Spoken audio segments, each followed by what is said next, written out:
Bonsoir à tous. C'est pas trop mon truc être devant tout ce monde. Je suis pas habituée à ça. Je préfère être sur le terrain, en train de courir, travailler toujours. Mais bon, je vais partager mon histoire. Euh, Comme elle vous a dit, je suis une petite fille de Fria. J'ai grandi à Fria avec mes parents et très tôt j'ai perdu ma mère. Donc j'ai pas connu l'instinct maternel, tout ce qui est... Je n'ai vraiment pas connu ma mère, puisqu'elle est décédée très tôt. Mais j'ai grandi avec les récits de ceux qui l'ont connue. On me racontait qu'elle était une commerçante courageuse qui voyageait entre la Guinée, le Sénégal, le Nigeria et tant d'autres pays. Elle a développé des activités et mon père évoluait dans le finance et la comptabilité. J'ai grandi entre l'esprit commerçant de ma mère et la rigueur de mon père. Après le baccalauréat, j'ai poursuivi mes études en France. J'ai étudié plusieurs domaines, notamment l'hôtellerie, la cuisine. J'ai fait de la gastronomie en France, à Lyon, avec notre grand chef, paix à son âme, Paul Bocuse. Donc j'ai fait un bac et ensuite j'ai poursuivi un BEP. Et ensuite, mes chefs, ils étaient tellement contents de moi qu'ils m'ont poussé à faire les études dans l'hôtellerie générale. Parce que j'aimais tout ce qui était beau, j'aimais la simplicité, j'aimais partager le peu que j'avais. J'arrivais à tout de suite m'intégrer avec les autres venus d'ailleurs. Donc du coup, j'étais la chouchou, on va dire, de l'école. La petite fille qui vient de la Guinée, de l'Afrique, qui ne connaissait vraiment pas. Et moi, j'étais là à leur dire, bah, écoutez, la Guinée, c'est comme la France. Moi, je viens d'une ville où j'avais tout. Fria, c'est la ville qui est plus que Paris. J'arrêtais pas de le dire à chaque fois. Et quand mes amis essayaient de me taquiner pour dire, est-ce que vous avez la télé? J'ai dit, bah, écoutez, moi j'étais choquée d'arriver en France et que je ne trouvais pas où regarder Canal, alors que nous, à Fria, on regardait Canal. Et on avait les fixes pour s'appeler. Alors, la naissance de Yes Holding, je vais commencer par la petite histoire. Mon père voulait que je fasse des études. Et moi, je n'étais pas trop cette petite fille qui aimait vraiment l'école. Je partais à l'école, oui. Je suivais les cours, j'essayais d'apprendre, mais je ne voulais pas faire de grandes études. Ce n'était pas moi. Il voulait coûte que je sois comme mon frère, parce que lui, il a fait la comptabilité, donc c'était obligé, il fallait faire les finances, la compta. Je suis allée m'inscrire dans une école privée, donc l'hôtellerie, et je lui ai quand même menti en lui disant que c'était une école de comptabilité. Donc il m'a tout de suite envoyé de l'argent. C'était la cuisine. Je ne savais pas du tout cuisiner, parce que je ne cuisinais pas en Guinée avant de partir. Mais au fil du temps, j'ai aimé. J'ai commencé à m'attacher, j'étais à fond dedans. Et à l'école, je me retrouvais à être deuxième de ma classe, chose que je n'avais jamais fait en Guinée. Parce que j'aimais faire ça. C'est comme si j'étais en train de me retrouver, en fait. Je ne comprenais pas, il y avait des choses qui étaient en train de changer en moi. J'étais devenue cette petite fille qui voulait y arriver, qui voulait être cette femme. Je voulais tellement réussir que j'en faisais de trop.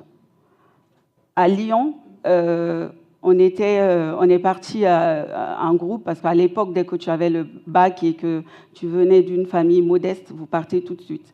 Et donc, du coup, quand on avait des amis qui venaient d'autres villes, ils me disaient, Fatou, Morton, on sort parce que tout le monde m'appelle Morton. C'est vrai qu'aujourd'hui, je suis connue plus par mon petit prénom Jess, que j'ai pris en France. Morton, est-ce qu'on sort aujourd'hui? Je dis, ben non, moi je travaille. Je me suis pris 3 ou 4 boulots parce que l'argent que mon père m'envoyait ne me suffisait plus. J'avais de grands rêves.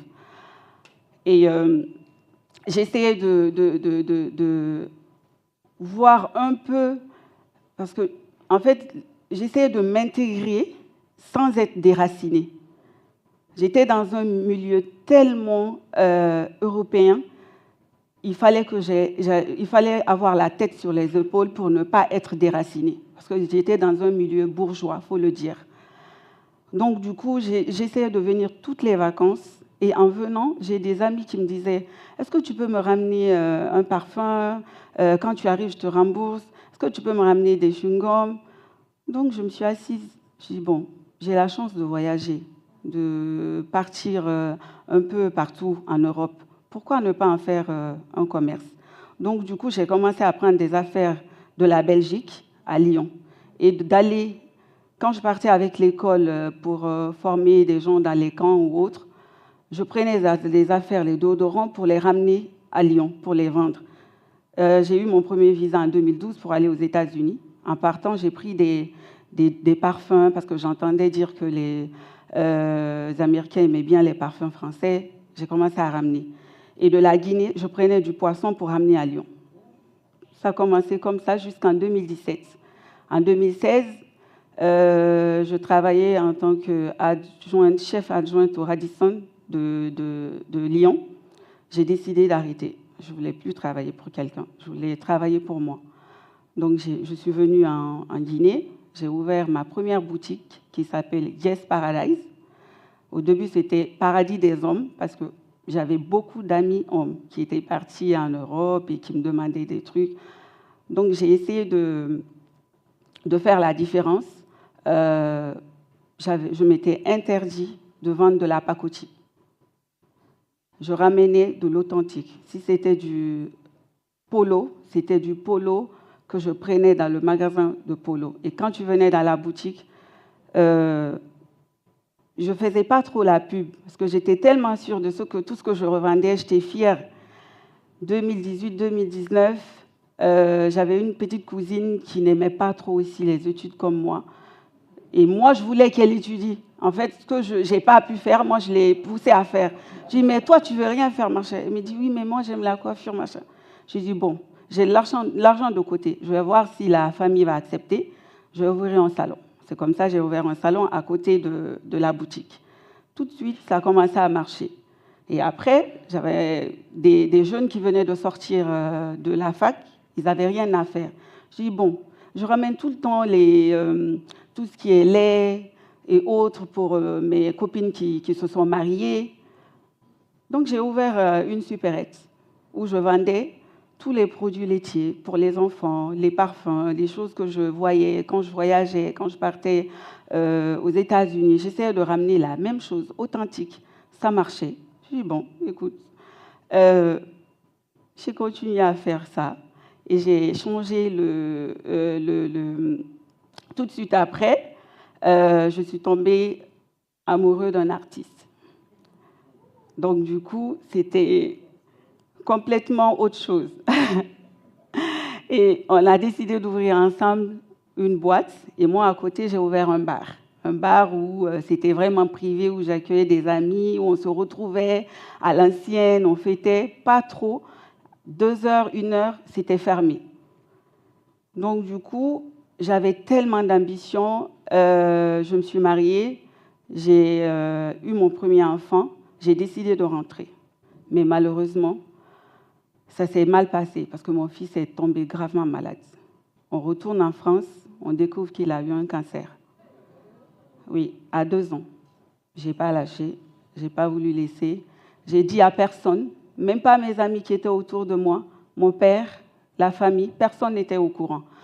Pendant ce temps, il y avait des gens qui comptaient sur moi. Donc, c'était soit continuer à me battre, suivre le chemin, ou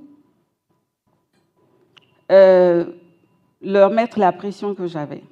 Bon, j'ai continué à le suivre et tout, les allers et retours à l'hôpital, la chimio qui ne se terminait pas.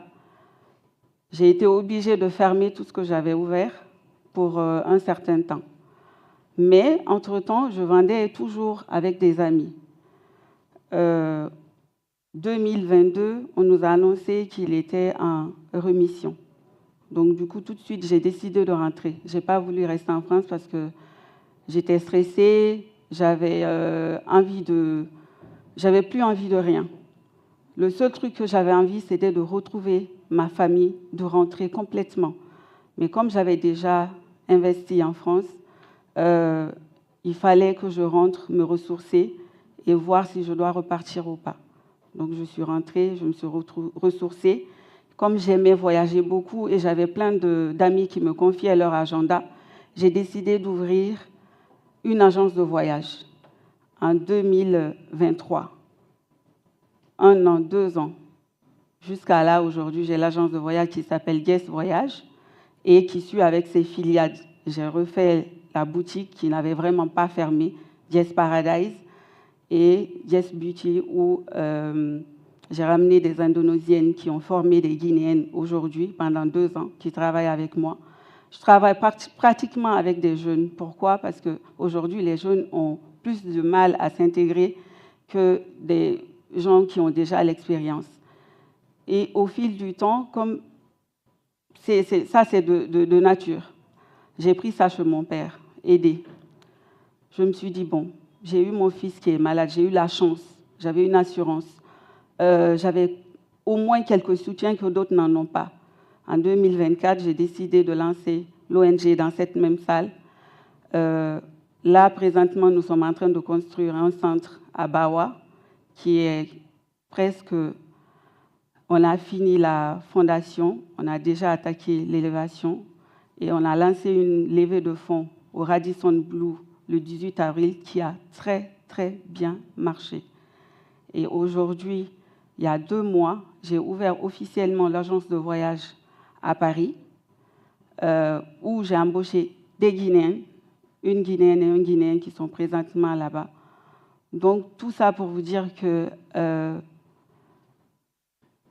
j'ai jamais baissé les bras, j'ai toujours cru en moi, je ne me suis jamais fâchée contre qui que ce soit parce que telle personne n'a pas pu ou n'a pas été présent. J'ai toujours pris les choses sur moi et je pense que ça m'a beaucoup aidée. Et